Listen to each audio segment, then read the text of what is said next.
Keeping it light with my meat day, gonna have anywhere between 20, 24 eggs. Gonna do this for 3-ish days. Then on my Sunday, which is the day before I'm gonna work out, so I'm gonna work out Monday. That Sunday is gonna be a sugar fast only day. So I'm gonna take in only carbs, bananas, not so much watermelon because watermelon is so low in calories for how voluminous it is. But I will have some of that. Again, bananas, honey, a little bit of apples because again, volume wise with apples, it can get out of hand and you're not taking in too much calories. Might have some candy. I was gonna try out some candy. Twizzlers are my favorite, sort of like sugar candy. I don't really go for anything else besides that, but I'm gonna give it a try. And maybe some apple pie filling.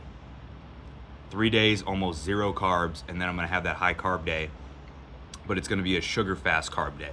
So it's straight carbs, no fats, not worried about proteins, straight carbs. And then Monday, that'll allow me to go into my workout and hit it as hard as I can. I've done this before on Carnivore without realizing it, because what I would do on Carnivore is I would break, right? I would go a week and a half, a week straight of eating no carbs, and then I'd break, I'd have a ton of food, right? It wasn't just carbs, it was ton of like carb and fat combined foods, protein, everything.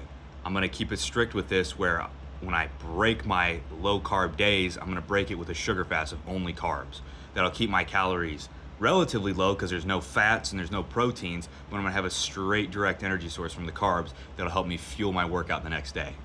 So I'm gonna give this a try. Gonna try it out for a month. I know it's gonna work, just this month's a little bit bouncy with my schedule, so I'm not gonna be able to have those perfect zero carb days just because of events that are going on. But if I can keep this up, I know for a fact this is gonna be one of the best diets because it's essentially carb cycling. And I'll get into that in more detail in another video.